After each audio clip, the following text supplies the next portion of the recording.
नमस्कार दोस्तों, डेट है आज की 27 अप्रैल 2020 और स्वागत है आपका एडिटोरियल डिस्कशन में। आज हमें 3 इश्यूज डिटेल से डिस्कस करने हैं। सबसे पहले हम डिस्कस करेंगे न्यूक्लियर आर्म रेस से संबंधित आर्टिकल को। दूसरे नंबर पर हम वल्नरेबल सेक्शंस के वेलफेयर से संबंधित आर्टिकल को डिस्कस करेंगे और तीसरे नंबर पर इंडियन एक्सप्रेस का एक आर्टिकल डिस्कस करेंगे हम अर्बन गवर्नेंस से संबंधित। चलिए डिस्कशन स्टार्ट करते हैं। First important article nuclear arm race से संबंधित है। आप जीएस पेपर 2 के इस टॉपिक से आर्टिकल को रिलेट कर सकते हो। ये आर्टिकल लिखा गया है राकेश सूद के द्वारा। बैकग्राउंड की बात हम पहले करते हैं। देखो, 1945 में यूएसए के द्वारा न्यूक्लियर वेपन का टेस्ट किया गया था। ये सबसे पहली बार था जब किसी देश ने न्यूक्लियर वेपन का टेस्ट किया था। और 4 साल बाद ही यानी 1949 में यूएसएसआर ने भी न्यूक्लियर एक्सपेरिमेंट किया। उसके बाद तो देखो, कोल्ड वॉर में इन दोनों देशों के बीच एक रेस स्टार्ट हो गई, कंपटीशन स्टार्ट हो गया। किसके पास ज़्यादा न्यूक्लियर वेपन्स होंगे, कौन न्यूक्लियर एक्सपेरिमेंट ज़्यादा करेगा। बट जल्द ही इन देशों को देखो ये भी रियलाइज हो गया कि न्यूक्लियर वेपन्स तो मानव सभ्यता के लिए बहुत बड़ा खतरा है। न्यूक्लियर वेपन्स से वर्ल्ड पूरी तरह से तबाह हो सकता है। तो इन देशों ने प्रयास भी करने स्टार्ट कर दिए कि और ज़्यादा न्यूक्लियर वेपन्स के डेवलपमेंट को रोका जाए। इसी दिशा में किया गया एक प्रयास था पार्शियल टेस्ट बैन ट्रीटी। ये ट्रीटी कंडक्ट होती है 1963 में। ट्रीटी में प्रोविज़न ये था कि कोई भी देश न्यूक्लियर वेपन का टेस्ट नहीं करेगा अंडर वाटर यानी पानी के नीचे, और एटमॉस्फेयर में भी न्यूक्लियर वेपन का टेस्ट नहीं किया जाएगा। बट ध्यान देने वाली बात यह है, अंडरग्राउंड यानी जमीन के नीचे न्यूक्लियर टेस्ट को रोकने के लिए कोई भी प्रोविजन इस ट्रीटी में नहीं किया गया था। तो न्यूक्लियर रेस जो थी वो चलती रही कोल्ड वॉर के दौरान। आगे आया 1991। 1991 में आपको पता है यूएसएसआर डिसइंटीग्रेट हो गया, 15 टुकड़े हो गए यूएसएसआर के, और सबसे बड़ा टुकड़ा था रशिया, जिसने यूएसएसआर की लिगेसी को इनहेरिट किया। मतलब जो न्यूक्लियर वेपन्स यूएसएसआर का पास थे वो सारे न्यूक्लियर वेपन्स रशिया के पास आ गए। लेकिन देखो, डिसइंटीग्रेशन के बाद रशिया ने ये कहा हम अभी फिलहाल और ज़्यादा न्यूक्लियर टेस्टिंग नहीं करेंगे। अपने आप से उन्होंने यूनिलेटरल मोरेटोरियम इम्पोज कर दिया, फिलहाल हम और ज़्यादा न्यूक्लियर टेस्ट नहीं करेंगे।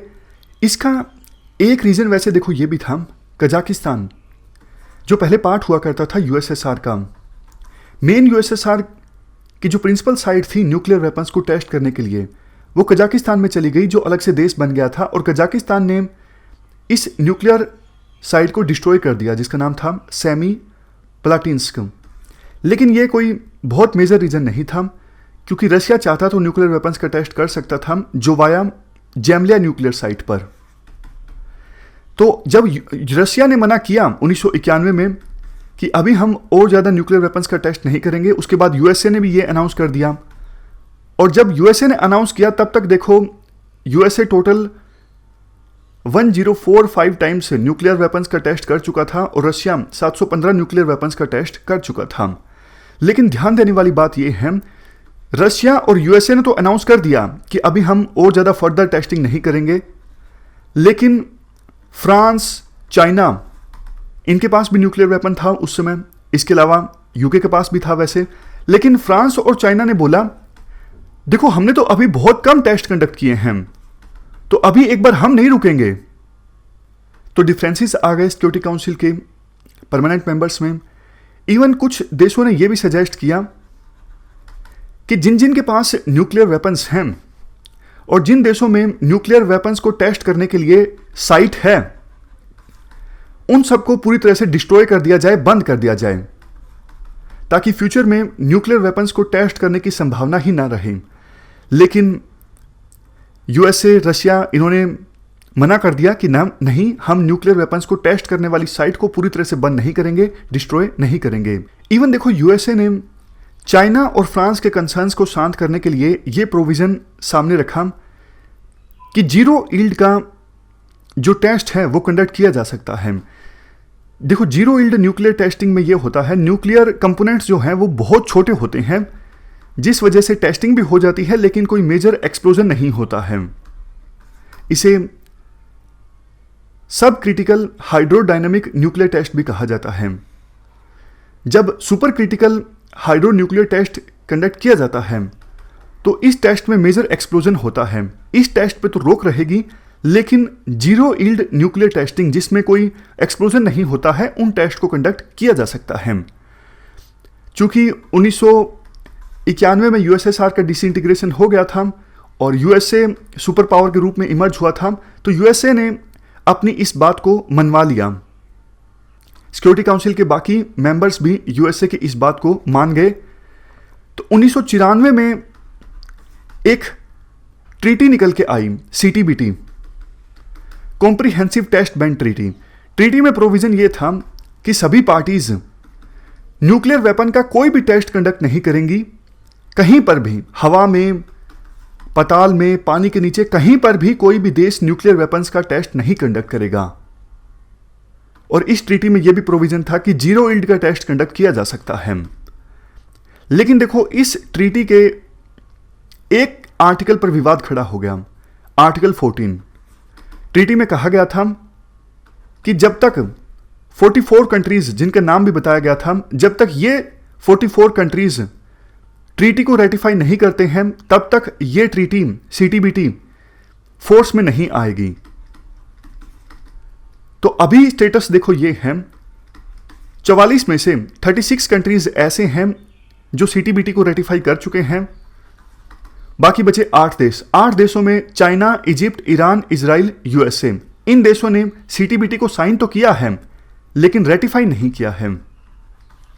जबकि नॉर्थ कोरिया, इंडिया, पाकिस्तान, इन 3 देशों ने ना तो सीटीबीटी को साइन किया है ना ही रेटिफाई किया है। और बाद में तो जैसा आपको पता है, इंडिया ने और पाकिस्तान ने न्यूक्लियर टेस्ट कंडक्ट किए 1998 में, और नॉर्थ कोरिया 2006 से लेकर 2017 के बीच 6 बार न्यूक्लियर वेपन्स का टेस्ट कंडक्ट कर चुका है। तो ये जो ट्रीटी है, CTBT, comprehensive test band treaty, ये अभी तक फोर्स में नहीं आई है, क्योंकि 44 कंट्रीज जिनको इस ट्रीटी को रेटिफाई करना जरूरी था, यही तो शर्त थी ना आर्टिकल 14 के अंडर, सभी ने रेटिफाई किया ही नहीं, 36 देशों ने रेटिफाई किया, तो इसलिए ये ट्रीटी फोर्स में नहीं आई है। चाइना की शर्त ये है, हम तभी रेटिफाई करेंगे जब यूएसए रेटिफाई करेगा। बट 1999 में सीनेट में रिपब्लिकन्स की संख्या ज़्यादा थी, उस समय इस ट्रीटी को रिजेक्ट कर दिया गया यूएसए के द्वारा, इसलिए चाइना ने भी इस ट्रीटी को रेटिफाई नहीं किया। इंडिया का एक कंसर्न ये है कि भैया आप डिसआर्मामेंट की बात तो कीजिए ना। ये जो सीटीबीटी ट्रीटी है, ये फर्दर न्यूक्लियर टेस्टिंग पर रोक लगाती है, बट सिक्योरिटी काउंसिल के जो 5 मेंबर्स हैं, खास करके यूएसए और रशिया, इनके पास तो कितने सारे न्यूक्लियर वेपन्स हैं। आपने तो तरह तरह के न्यूक्लियर वेपन्स का निर्माण कर लिया और अब आप चाहते हो बाकी सभी जो देश हैं वो कोई भी टेस्ट ना करें। लेकिन आपके पास जो न्यूक्लियर वेपन्स हैं, हमारे पास जो न्यूक्लियर वेपन्स हैं, हम सब मिलके उनको डिस्ट्रॉय कर देते हैं, मतलब वर्ल्ड को न्यूक्लियर वेपन्स फ्री बनाया जाए, इस तरफ कोई भी प्रोविजन ऐड नहीं किया गया है इस सीटीबीटी में। वैसे कुछ एक्सपर्ट्स बोलते हैं कि इंडिया की जो बात है वो प्रैक्टिकल नहीं है, मतलब जिन देशों के पास न्यूक्लियर वेपन्स हैं वो अब अपना न्यूक्लियर वेपन छोड़ने वाले नहीं हैं, तो सीटीबीटी जो ट्रीटी है ये प्रैक्टिकल है, कम से कम और ज़्यादा देशों को न्यूक्लियर वेपन से बनाने से रोका जाए, और जिन देशों के पास न्यूक्लियर वेपन्स हैं वो भी फर्दर न्यूक्लियर वेपन्स की टेस्टिंग ना करें। इस लिहाज से देखें तो ये सीटीबीटी ट्रीटी है, प्रैक्टिकल है, और इंडिया की बात जो है वो आइडियल है। आगे देखो एक इंपॉर्टेंट इंफॉर्मेशन, वैसे अभी तक सीटीबीटी फोर्स में तो नहीं आई है, लेकिन एक इंटरनेशनल ऑर्गेनाइजेशन जरूर इस्टेब्लिश कर दी गई, comprehensive nuclear test band treaty organization. इस ऑर्गेनाइजेशन का काम यह है, ये वेरीफाई करना, ये पता लगाना कि क्या किसी देश ने न्यूक्लियर वेपन का टेस्ट कंडक्ट किया है। इस ऑर्गेनाइजेशन में 230 पर्सन्स काम करते हैं, बजट है एनुअली इस ऑर्गेनाइजेशन का $130 मिलियन। ये इन्फॉर्मेशन काम की नहीं है, सिर्फ एसेंस समझिए। यूएसए सबसे ज़्यादा कंट्रीब्यूट करता है इस ऑर्गेनाइजेशन में। ये ऑर्गेनाइजेशन काफ़ी सारे अपने इक्विपमेंट्स का इस्तेमाल करती है पता लगाने के लिए क्या किसी देश ने न्यूक्लियर वेपन का टेस्ट कंडक्ट किया है। ये तो हमने एक पूरा बैकग्राउंड डिस्कस कर लिया। अब हुआ क्या है, हुआ देखो ये है, मिड अप्रैल में यूनाइटेड स्टेट्स के स्टेट डिपार्टमेंट ने एक रिपोर्ट पब्लिश की।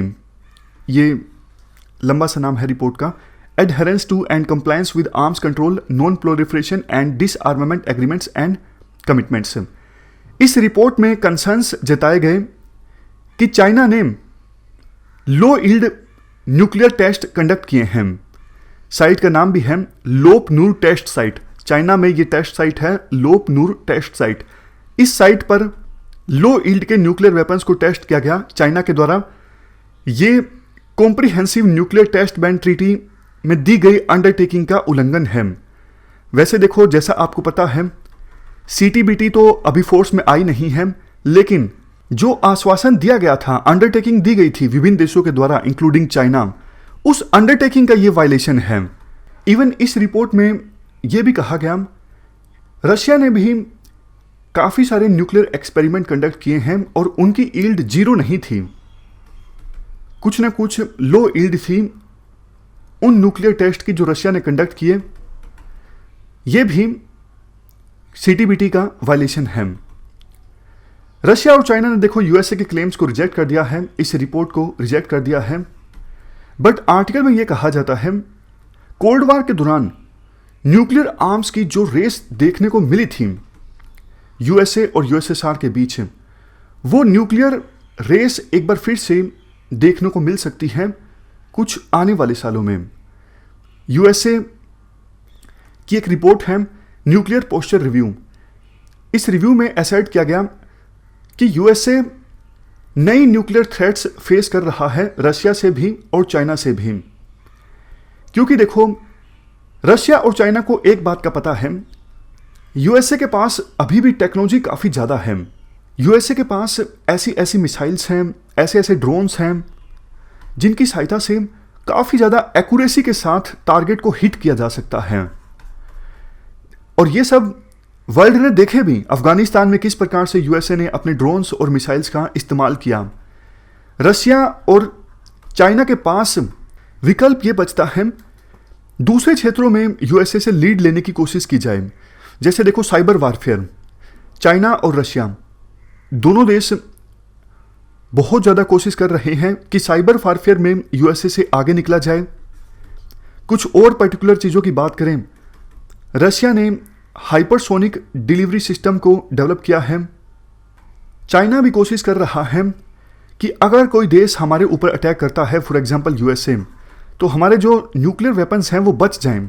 चाइना लो यील्ड न्यूक्लियर वेपन्स की भी टेस्टिंग कर रहा है। लो यील्ड न्यूक्लियर वेपन्स वो वेपन्स होते हैं जिनको पर्टिकुलर साइट पर इस्तेमाल किया जा सकता है। देखो, जनरली तो न्यूक्लियर वेपन्स का इम्पैक्ट इतना ज़्यादा होता है पूरा शहर या फिर पूरा राज्य नष्ट हो जाता है, इसीलिए इसे यूज़ करना बहुत ज़्यादा डिफ़िकल्ट है। लेकिन लो यील्ड न्यूक्लियर वेपन्स जो हैं उनका इस्तेमाल छोटी जगह पर किया जा सकता है, तो इसलिए इसे फ्यूचर में यूज़ करना रिलेटिवली संभव है। तो कहने का मतलब ये है रशिया और चाइना अपने न्यूक्लियर आर्सनल को एक्सपेंड कर रहे हैं, न्यूक्लियर वेपन्स का टेस्ट कर रहे हैं। तो USA इससे चिंतित है। USA में भी अब मांग उठने लगी है, हम भी हमारे न्यूक्लियर आर्सनल को एक्सपेंड करें, फर्दर न्यूक्लियर वेपन्स का हम भी टेस्ट करें। तो ट्रंप एडमिनिस्ट्रेशन ने 30 साल का एक मॉडर्नाइजेशन प्लान अनाउंस किया जिस पे खर्च आएगा $1.2 ट्रिलियन। और USA ने अपनी न्यूक्लियर वेपन्स को टेस्ट करने वाली जो साइट है नेवाडा, जो 1992 के बाद से चुप है, इसे भी रिवाइव करने का फैसला लिया है ताकि 6 महीने के नोटिस पर यहाँ पर टेस्ट कंडक्ट किया जा सके। इसके जवाब में रशिया और चाइना का यह कहना है USA एग्रेसिवनेस शो कर रहा है, USA सीरियस नहीं है न्यूक्लियर वेपन्स को लिमिट करने से संबंधित। न्यू स्टार्ट ट्रीटी जो USA और रशिया को रोकती है अपने न्यूक्लियर आर्सनल को एक्सपेंड करने से, ये ट्रीटी देखो एक्सपायर हो जाएगी 2021 में। लेकिन ट्रंप ने साफ तौर पर बोल दिया है कि हम इस ट्रीटी को एक्सटेंड नहीं करने वाले हैं। इवन रशिया और USA इस ट्रीटी से भी बाहर आ चुके हैं। US Russia intermediate range nuclear force treaty, even USA Iran nuclear deal से भी बाहर आ चुका है। देखो, ट्रेड और टेक्नोलॉजी के क्षेत्र में काफ़ी टेंशन्स हैं USA और चाइना के बीच। साउथ चाइना सी में भी काफ़ी हॉस्टिलिटी देखने को मिलती है USA और चाइना के बीच। और कोविड-19 की महामारी के कारण तो रिलेशन और भी ज़्यादा खराब हो गए हैं। तो आने वाले सालों में न्यूक्लियर आर्म रेस फिर से स्टार्ट हो सकती है, और कोल्ड वार में जैसी राइवलरी चल रही थी यूएसए और यूएसएसआर के बीच, वैसी राइवलरी फिर से स्टार्ट हो सकती है यूएसए और चाइना के बीच। जबकि दूसरी तरफ रशिया भी पूरी कोशिश करेगा अपने आप को एक बड़ी पावर शो करने की। तो ये हमने पूरा आर्टिकल डिस्कस किया न्यूक्लियर आर्म रेस से संबंधित। चलते हैं आगे। नेक्स्ट आर्टिकल वल्नरेबल सेक्शंस की वेलफेयर से संबंधित है। आप जीएस पेपर 2 के इस टॉपिक से आर्टिकल को रिलेट कर सकते हो। देखो, ये बात सच है कि सरकार के पास पूरे देश में लॉकडाउन लगाने के अलावा और कोई चारा नहीं था। लॉकडाउन की सहायता से क्या हम इस महामारी पर काबू पा पाएंगे, ये तो देखो भविष्य के गर्भ में है। बट हाँ, इतना ज़रूर है कि लॉकडाउन की वजह से गरीब लोगों पर बहुत ज़्यादा बुरा प्रभाव पड़ा है। मतलब कंडीशन जो है गरीब लोगों की, वल्नरेबल सेक्शंस की, वो बहुत ज़्यादा ख़राब हो गई है लॉकडाउन की वजह से। लॉकडाउन का जो नेगेटिव इम्पैक्ट है वल्नरेबल सेक्शंस के ऊपर, वो सामने आना अब स्टार्ट हो गया है। एग्जाम्पल दिया जाता है पहले और उसके बाद रीजंस की बात की जाती है। 1918 में स्पेनिश फ्लू आया था और इस स्पेनिश फ्लू की वजह से पूरे वर्ल्ड में 5 से लेकर 10 करोड़ लोगों की डेथ हो गई थी। अकेले इंडिया में 2 करोड़ के आसपास लोगों की डेथ हो गई थी इस स्पेनिश फ्लू की वजह से। लेकिन यूएसए में सिर्फ 6,75,000 लोगों की डेथ हुई थी इस स्पेनिश फ्लू की वजह से। एक रीज़न ये था क्योंकि उस समय ब्रिटिशर्स हमारे देश पर रूल कर रहे थे, हमारे देश में गरीबी काफ़ी ज़्यादा थी।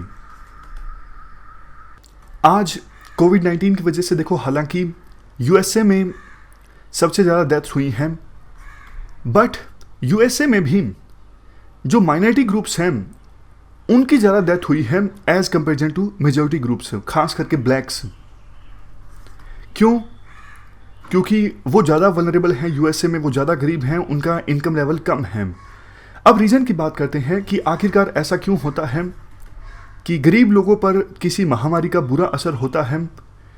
रीजंस देखो काफ़ी हैं। जो वल्नरेबल पीपल होते हैं, इकोनॉमिकली वल्नरेबल पीपल की हम बात कर रहे हैं, गरीब लोग, वो न्यूट्रिशन कम कंज्यूम करते हैं, इस वजह से उनकी बॉडी का इम्यूनिटी लेवल कम होता है। गरीब लोग भीड़ भाड़ वाले इलाकों में रहते हैं, कम स्पेस में ज़्यादा लोग रहते हैं, इसलिए इन्फेक्शन के ट्रांसमिशन का खतरा ज़्यादा रहता है। ज़्यादातर गरीब लोग इनफॉर्मल इकोनॉमी का पार्ट होते हैं, तो महामारी की वजह से उनको अपनी जॉब से हाथ धोना पड़ता है, लाइवलीहुड उनका छिन जाता है, बहुत ज़्यादा फाइनेंशियल लॉस का सामना करना पड़ता है, लेकिन सेविंग ज़्यादा होती नहीं है, इसलिए ज़्यादा दिनों तक उनका खर्चा चल नहीं पाता। इवन लॉकडाउन की वजह से जो ऑलरेडी वेलफेयर स्कीम्स चल रही थी उनका इम्प्लीमेंटेशन भी प्रभावित हुआ है। आपको याद होगा, हमने डिस्कस भी किया था, जैसे देखो मिड डे मील स्कीम के तहत जो गर्म खाना न्यूट्रिशियस मिलता है बच्चों को, वो नहीं मिल पा रहा है। इवन जो प्रेग्नेंट वुमेन हैं वो इम्यूनाइजेशन के लिए हॉस्पिटल्स में नहीं जा पा रही हैं। अगर देखो मदर में न्यूट्रिशन की कमी होगी या फिर किसी प्रकार का इन्फेक्शन होगा तो उसका असर बच्चे पर भी देखने को मिलेगा। इवन वो बच्चे जो हाल ही में पैदा हुए हैं, जिनकी उम्र काफ़ी कम है, उनको प्रॉपर न्यूट्रिशन नहीं मिल पाता है, तो आगे जाके उनकी सोचने की और समझने की जो शक्ति है वो ज़्यादा डेवलप नहीं हो पाएगी। तो इसीलिए तो कहा जाता है कि ये गरीबी का जो साइकिल है वो चलता जाता है, विशियस साइकिल। क्योंकि मदर में न्यूट्रिशन की कमी थी, आगे जाके बच्चे में भी न्यूट्रिशन की कमी देखने को मिल सकती है, तो बच्चे का जो माइंड है या बॉडी है पूरी तरह से डेवलप नहीं हो पाती। माइंड या बॉडी पूरी तरह से डेवलप नहीं होगा तो लर्निंग जो आउटकम है वो प्रभावित होती है। लर्निंग आउटकम अगर प्रभावित होती है तो स्कूल को बीच में छोड़ना पड़ता है। तो पेरेंट्स गरीब थे तो आगे जाके बच्चा भी बीच में स्कूल छोड़ देता है और वो भी गरीब होता है, तो ये साइकिल चलता रहता है। अब लास्ट में मेजर्स की बात करते हैं, क्या स्टेप्स सरकार के द्वारा लिए गए हैं और फर्दर जो स्टेप्स सरकार लेगी, सरकार को क्या ध्यान में रखने की आवश्यकता है। देखो, प्रधानमंत्री गरीब कल्याण रिलीफ पैकेज अनाउंस किया गया जिसमें बहुत सारे प्रोविजंस किए गए थे, जैसे डिफरेंटली एबल्ड को, सीनियर सिटीजन्स को और जन धन अकाउंट वाली वुमेन होल्डर्स को, उनको सरकार ने रिलीफ प्रोवाइड की, कुछ ना कुछ अमाउंट दिया जाएगा आने वाले 3 महीनों के लिए। लेकिन राइटर ये कहते हैं, देखो 3 चीज़ें सरकार ध्यान में रखें। पहली चीज़, सबको मिले रिलीफ। ऐसा नहीं कि जिनके पास आधार कार्ड नहीं है या फिर राशन कार्ड नहीं है वो छूट जाएं, छूटना नहीं चाहिए कोई। दूसरी चीज़, सफिशेंट अमाउंट आप दो, कम मत दो। 500 रुपये जैसे जन धन अकाउंट वालों को दिए जा रही हैं आने वाले 3 महीनों के लिए, 500 रुपये सफिशेंट नहीं है। आप थोड़ा अच्छा खासा अमाउंट दो, काम चल सके। तीसरी चीज़, आप शॉर्ट टर्म के लिए ना दो, लॉन्ग टर्म के लिए दो। क्योंकि देखो, लॉकडाउन का जो इम्पैक्ट है गरीब लोगों पर वो 3 महीने में कम होने वाला नहीं है। बड़े बड़े एक्सपर्ट्स भी ये बोल रहे हैं कि इकोनॉमी को रिकवर होने में बहुत समय लगेगा, जबकि आप रिलीफ दे रहे हो सिर्फ 3 महीने के लिए। तो आपको लॉन्ग टर्म मेजर्स के बारे में सोचना होगा, आप शॉर्ट टर्म मेजर्स के बारे में मत सोचो। तो ये 3 बातें सरकार ध्यान में रखे गरीब लोगों को राहत पहुंचाने के लिए। चलते हैं आगे। नेक्स्ट आर्टिकल अर्बन गवर्नेंस से संबंधित है। आप जीएस पेपर 2 के इस टॉपिक से आर्टिकल को रिलेट कर सकते हो। शुरुआत में आर्टिकल में कहा जाता है, देखो आमतौर पर होता क्या था, पहले वर्ल्ड के किसी हिस्से में कोई डिजास्टर आता था, जैसे भूकंप आ गया, सुनामी लहर आ गई, साइक्लोन आ गया, तो बाकी देश जो हैं वो हेल्प ऑफर करते थे उस देश को जहाँ पर ये पर्टिकुलर डिजास्टर आया है। मेडिसिन्स की और दूसरी तरह की हेल्प दी जाती थी। बट अभी तो पूरा वर्ल्ड ही सफ़र कर रहा है, तो सप्लाई चेन्स भी जो हैं कई सारी कमोडिटीज़ की वो बुरी तरह से प्रभावित हुई हैं। कुछ देश ऐसे हैं जो ज़्यादा सफ़र कर रहे हैं इस महामारी से, कुछ देश ऐसे हैं जो कम सफ़र कर रहे हैं। इसके बाद आर्टिकल में अर्बन गवर्नेंस के एस्पेक्ट की बात की जाती है। देखो हमारे देश में जो मेट्रो सिटीज़ हैं, फॉर एग्जांपल दिल्ली, मुंबई, बेंगलुरु, चेन्नई, यहाँ पर इन्फेक्शन कम होने का नाम नहीं ले रहा है। मतलब कोविड-19 के जो केसेस हैं वो बाकी सिटीज़ के अपेक्षा कर ज़्यादा बढ़ रहे हैं। बट यहाँ पर जो अर्बन लोकल बॉडीज़ हैं वो एफिशिएंटली काम नहीं कर पा रही हैं। उनके पास कम पावर्स, कम रिसोर्सेज फ़िलहाल अवेलेबल हैं इस महामारी से निपटने के लिए। दिल्ली की देखो अलग बात है, क्योंकि दिल्ली एक यूटी भी है, अलग से स्टेट भी है। लेकिन बाकी मेट्रो सिटीज़ में लोकल बॉडीज़ बहुत सारे चैलेंजेस का सामना कर रही हैं इस महामारी से निपटने में। आर्टिकल में कहा जाता है, जब देखो 73rd और 74th अमेंडमेंट आया था तो गांव में जो पंचायत हैं उनको तो अच्छी खासी पावर दे दी गई थी, बट अर्बन लोकल बॉडीज़ को आज भी कम पावर्स हासिल हैं। इसके अलावा शहरों में कई सारी पैरेलल बॉडीज़ भी इस्टेब्लिश कर दी जाती हैं। जैसे छोटा सा एग्जांपल है, डिज़ास्टर को हैंडल करने के लिए अलग से डिज़ास्टर मैनेजमेंट वाली बॉडी है, वो हालांकि गांव में भी काम करती है। हाउसिंग को मैनेज करने के लिए अलग से बॉडी होती है। तो कहने का मतलब ये है कि अर्बन लोकल बॉडीज़ के पैरेलल में और बहुत सारी बॉडीज़ शहरों में काम कर रही होती हैं, तो इसलिए काम बढ़ जाता है। एक यूनिफाई अथॉरिटी नहीं इस्टेब्लिश हो पाती मेट्रो सिटीज़ में। ये सबसे ज़्यादा वीक लिंक है फिलहाल मेट्रो सिटीज़ में कोविड-19 की महामारी पर काबू पाने में। अर्बन लोकल गवर्नेंस से संबंधित कुछ बेसिक्स भी हम रिवाइज कर लेते हैं। 74th अमेंडमेंट एक्ट से शुरुआत करते हैं। देखो अर्बन एरियाज़ हमारे देश में बहुत ही ज़्यादा नेग्लेक्टेड हैं। आपको पता है डायरेक्टिव प्रिंसिपल्स में आता है आर्टिकल नंबर 40, और आर्टिकल नंबर 40 जो है वो विलेज पंचायत को ऑर्गेनाइज करने की बात करता है। लेकिन म्यूनसिपल एरियाज से रिगार्डिंग कोई प्रोविज़न नहीं है हमारे देश के संविधान में, समझ गए। यानी पंचायती राज से संबंधित आर्टिकल तो फिर भी है, चलो मान लिया डीपीएसपी में है, लेकिन अर्बन गवर्नेंस से संबंधित आर्टिकल तो है ही नहीं हमारे देश के संविधान में। विलेज पंचायत को ऑर्गेनाइज करने की बात तो की जाती है डीपीएसपी में आर्टिकल 40 में, लेकिन म्यूनसिपल एरियाज़ को ऑर्गेनाइज करने की बात नहीं की जाती है। और ये देखो अपने आप में पैराडॉक्स भी है। पैराडॉक्स क्यों है? क्योंकि आज़ादी के समय वो लीडर्स जिन्होंने आज़ादी की लड़ाई में अहम रोल निभाया था वो ज़्यादातर अर्बन एरिया से आते थे, उनका अर्बन बैकग्राउंड था। दूसरा, इंडिया हमेशा से एक बेस्ट अर्बन सिविलाइजेशन रहा है। इंडस वैली सिविलाइजेशन के बारे में हम आर्ट एंड कल्चर में पढ़ते हैं, किस प्रकार से रोड्स जो हैं इंडस वैली सिविलाइजेशन में राइट एंगल पे टकराते हैं, सीवरेज व्यवस्था कितनी अच्छी है, अर्बन प्लानिंग काफ़ी अच्छी थी इंडस वैली सिविलाइजेशन में। उस समय ओल्ड जो सिल्क रूट था, उस सिल्क रूट में हमारे इंडिया के काफ़ी सारे अर्बन सेंटर्स आते थे और ये अर्बन सेंटर्स एक प्रकार से रीजन थे इंडिया की प्रोस्पेरिटी का, इंडिया की समृद्धि का। लेकिन बाद में अर्बन गवर्नेंस पे, अर्बन एरियाज पे फोकस धीरे धीरे कम हो गया। इवन देखो 74th अमेंडमेंट एक्ट आने के बाद अर्बन एरियाज में क्वालिटी ऑफ लाइफ में कोई खास बदलाव आया नहीं। अभी भी म्यूनसिपल इंस्टीट्यूशंस जो हैं जैसे म्यूनसिपैलिटी, वो सारे उन सभी इश्यूज से सफ़र कर रहे हैं जिन इश्यूज से पंचायती राज इंस्टीट्यूशन सफ़र कर रहे हैं। समझ गए? मतलब फंड्स, फंक्शंस, फंक्शनरीज, ये सारी प्रॉब्लम्स जो पंचायती राज इंस्टीट्यूशंस सफ़र कर रहे थे, म्यूनसिपल इंस्टीट्यूशंस भी उसी प्रकार की प्रॉब्लम्स सफ़र करते हैं। पैराडॉक्स वैसे ये भी है, 1991 में 1990-91 में एलपीजी रिफॉर्म्स आए, न्यू इकोनॉमिक पॉलिसी हमारे देश ने डिक्लेयर की। उस इकोनॉमिक पॉलिसी में कहा गया कि ज़्यादा से ज़्यादा इन्वेस्टमेंट को अट्रैक्ट करने के लिए सरकार काम करेगी। लेकिन सोच के देखिए, इन्वेस्टमेंट तभी तो आएगी ना जब आप अर्बन एरियाज में सुधार लाओगे। अर्बन एरियाज में सुधार नहीं लाया गया है इवन न्यू इकोनॉमिक पॉलिसी आने के बावजूद। अगर हम इंडिया की परफॉर्मेंस को कंपेयर करें अर्बन गवर्नेंस के मामले में, ब्रिक्स में हमारे जो दूसरे मेंबर कंट्रीज हैं, चाइना ने देखो बहुत अच्छा काम किया है अर्बन गवर्नेंस के मामले में। इसी वजह से चाइना बहुत सारी इन्वेस्टमेंट को अट्रैक्ट कर पाने में सफल हो सका है।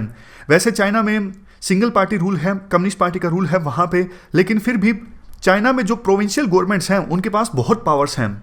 इवन संघाई में जो मेयर का पद है वो देखो बहुत ज़्यादा स्ट्रोंग है। इवन चाइना अपनी सिटीज़ के मेयर को इन्वॉल्व करता है डिप्लोमेटिक इनिशिएटिव्स में भी। लेकिन इंडिया अर्बन गवर्नेंस के मामले में कुछ खास नहीं कर पाया है।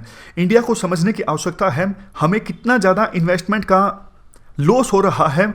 हम अर्बन गवर्नेंस सुधारने में कामयाब ना हो पाए हैं सिर्फ इस वजह से। अगर हम अर्बन गवर्नेंस को सुधार पाते हैं, अर्बन एरियाज में क्वालिटी ऑफ लाइफ को इम्प्रूव कर पाते हैं, इंफ्रास्ट्रक्चर को प्रमोट कर पाते हैं, तो बहुत ज़्यादा इन्वेस्टमेंट आएगी। अर्बन एरियाज देखो ना सिर्फ गवर्नमेंट को बहुत सारा रेवेन्यू लेके देते हैं, बल्कि बहुत ज़्यादा एम्प्लॉयमेंट जनरेशन होता है अर्बन एरियाज़ में। रूरल एरियाज से अर्बन एरियाज़ में जो माइग्रेशन होता है उसको भी एकोमोडेट किया जाता है, एब्जॉर्ब किया जाता है अर्बन एरियाज़ के द्वारा। और अर्बनाइजेशन तो देखो इंडिया में बहुत तेज़ी से हो रहा है। जल्द ही सिचुएशन को इम्प्रूव नहीं किया गया तो अर्बन एरियाज़ में हालात ख़राब हो जाएंगे। इवन पंजाब जैसे स्टेट्स भी बहुत तेज़ी से अर्बनाइज्ड हो रहे हैं, अर्बन पॉपुलेशन बहुत ज़्यादा बढ़ रही है पंजाब जैसे स्टेट्स में भी। रूरल एरियाज़ में डेवलपमेंट का ना होना अर्बनाइजेशन की प्रोसेस को और तेज़ी से बढ़ा रहा है। तो पॉपुलेशन का जो कंपोजिशन है उसमें भी क्वांटिटेटिव चेंज आ रहा है, इसलिए अर्बन गवर्नेंस पे, अर्बन एरियाज़ पे फोकस करने की आवश्यकता है। फेमस इकोनॉमिस्ट हैं ईसर जज अहुलवालिया, इन्होंने देखो कहा था स्मार्ट सिटी पॉसिबल नहीं है जब तक आप स्मार्ट म्यूनसिपैलिटी नहीं इंश्योर करते हो। यानी पहले तो आपको स्मार्ट म्यूनसिपैलिटी पे फोकस करना होगा, उसके बाद आप सिटी को स्मार्ट बना सकते हो, ऐसा बोला गया था ईसर जज अहुलवालिया के द्वारा। ईसर जज अहुलवालिया ने यह भी बोला, देखो हम सिटीज़ में बेसिक गवर्नेंस पे ध्यान नहीं देते हैं। फॉर एग्जांपल बेसिक सर्विसेज की डिलीवरी, लैंड ऑर्डर की situation, skill development, urban poverty.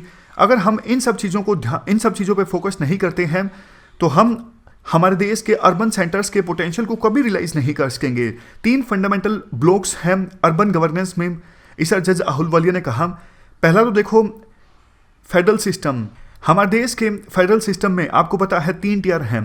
सबसे ऊपर है यूनियन गवर्नमेंट, दूसरे नंबर पे है स्टेट गवर्नमेंट और तीसरे नंबर पे है पंचायती राज इंस्टीट्यूशंस या फिर म्यूनसिपल इंस्टीट्यूशंस यानी लोकल गवर्नमेंट। देखो संविधान में साफ साफ पावर्स नहीं डिफाइन की गई है। लोकल जो इंस्टीट्यूशंस हैं उनकी पावर क्या होगी। लोकल इंस्टीट्यूशंस एक प्रकार से स्टेट गवर्नमेंट पे डिपेंड रहती हैं 3F के लिए, फंक्शंस के लिए, फंड्स के लिए और फंक्शनरीज के लिए। दूसरा रोड ब्लॉक है हमारा पॉलिटिकल सिस्टम। हमारा पॉलिटिकल सिस्टम देखो अर्बन सेक्टर्स पे ज़्यादा फोकस नहीं करता है, रूरल सेक्टर्स पे ज़्यादा फोकस करता है। पंचायती राज इंस्टीट्यूशंस में हमने डिस्कस भी किया था, जो रूरल सेक्टर है वो गवर्नमेंट की प्रायोरिटी है, फिर भी रूरल सेक्टर में डेवलपमेंट नहीं आ पाई है, जबकि अर्बन एरियाज तो गवर्नमेंट की प्रायोरिटी है ही नहीं।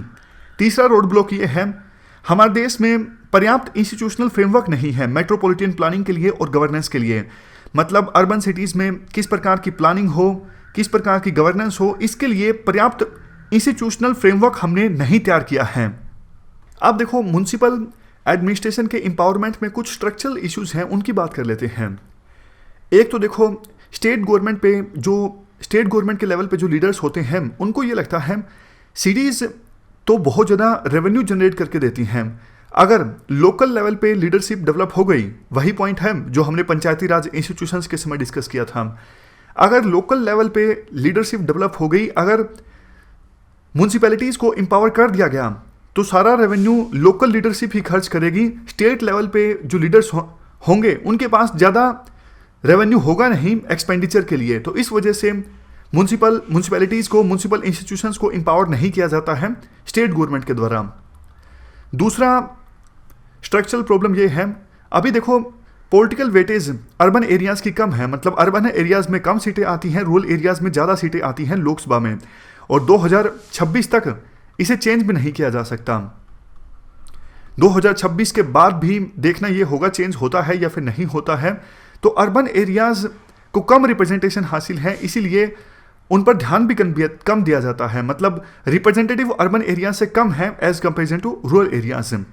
तीसरा, अर्बन एडमिनिस्ट्रेशन की सिचुएशन काफ़ी ज़्यादा कैओटिक है, बहुत सारे ऑर्गेनाइजेशंस हैं अर्बन एरियाज़ में, एक चीज़ काफ़ी ऑर्गेनाइजेशंस के अंडर आती है, तो अकाउंटेबिलिटी तय नहीं हो पाती किसी ऑर्गेनाइजेशन की। तो आप कह सकते हो तीसरे पॉइंट में अर्बन एडमिनिस्ट्रेशन की जो सिचुएशन है काफ़ी कैओटिक है, इंडिया में काफ़ी सारी ऑर्गेनाइजेशंस काम कर रही होती हैं अर्बन एरियाज़ में। चौथा पॉइंट, म्यूनसिपैलिटीज़ में देखो यूनिफॉर्मिटी नहीं है, मतलब एक स्टेट में म्यूनसिपैलिटीज़ को अलग तरह की पावर्स हैं, कहीं मेयर डायरेक्टली इलेक्टेड है, कहीं इनडायरेक्टली इलेक्टेड है। तो हमारे देश में विभिन्न स्टेट्स में जो म्यूनसिपैलिटीज़ हैं वहाँ पर यूनिफॉर्मिटी नहीं देखने को मिलती है। पाँचवा पॉइंट, चाहे देखो मेयर डायरेक्टली इलेक्टेड हो या फिर इनडायरेक्टली इलेक्टेड हो, ज़्यादा पावर्स तो आईएएस के पास ही रहती हैं, मतलब जो चीफ एग्जीक्यूटिव ऑफिसर होता है म्यूनसिपैलिटी में, जो सरकार का नुमाइंदा होता है, सरकार का ऑफिसर अक्सर आईएएस ही होता है, तो उनके पास ज़्यादा पावर रहती है। और जो चुने हुए प्रतिनिधि हैं मेयर, चाहे वो डायरेक्टली इलेक्ट हुआ हो या फिर इनडायरेक्टली इलेक्ट हुआ हो, मेयर के पास ज़्यादा पावर्स नहीं होती। नेक्स्ट पॉइंट, देखो 74th अमेंडमेंट एक्ट में किसी प्रकार की डायरेक्ट डेमोक्रेसी का प्रोविजन नहीं किया गया है। आपको याद होगा पंचायती राज इंस्टीट्यूशंस में हमने ग्राम सभा के बारे में डिस्कस किया था। गांव के सारे वोटर्स या फिर 2-3 गांव के सारे वोटर्स एक असेंबली में जमा होते हैं, वो होती है ग्राम सभा। तो इस प्रकार का डायरेक्ट डेमोक्रेसी से संबंधित कोई प्रोविजन 74th अमेंडमेंट एक्ट में नहीं किया गया है। वैसे देखो प्रोविजन है डिस्ट्रिक्ट प्लानिंग कमेटीज़ का या फिर म्यूनसिपल प्लानिंग कमेटीज़ का प्लान बनाने के लिए, लेकिन विभिन्न स्टेट्स ने इन प्रोविजंस को ठीक से इफेक्टिव रूप से इम्प्लीमेंट नहीं किया है। हाफ हार्टेड अटेम्प्ट, यानी आधे अधूरे मन से डिस्ट्रिक्ट प्लानिंग कमेटीज़ या फिर म्यूनसिपल प्लानिंग कमेटीज़ को गठित किया गया है, और गठित किया भी गया है तो उनको पावर्स नहीं दी गई हैं। ब्यूरोक्रेट्स का जो एटीट्यूड है चुने हुए प्रतिनिधियों के खिलाफ, वो बेरुखी वाला है, मतलब इनडिफरेंट है, बात सुनते नहीं हैं। ब्यूरोक्रेट्स चुने हुए प्रतिनिधियों की इज्जत नहीं देते हैं। वो सारे इश्यूज जो हमने 73rd अमेंडमेंट में डिस्कस किए थे, वो इश्यूज यहाँ पर भी लागू होते हैं। हमारी आज की इस डिस्कशन में इतना ही है। Thank you very much for discussion.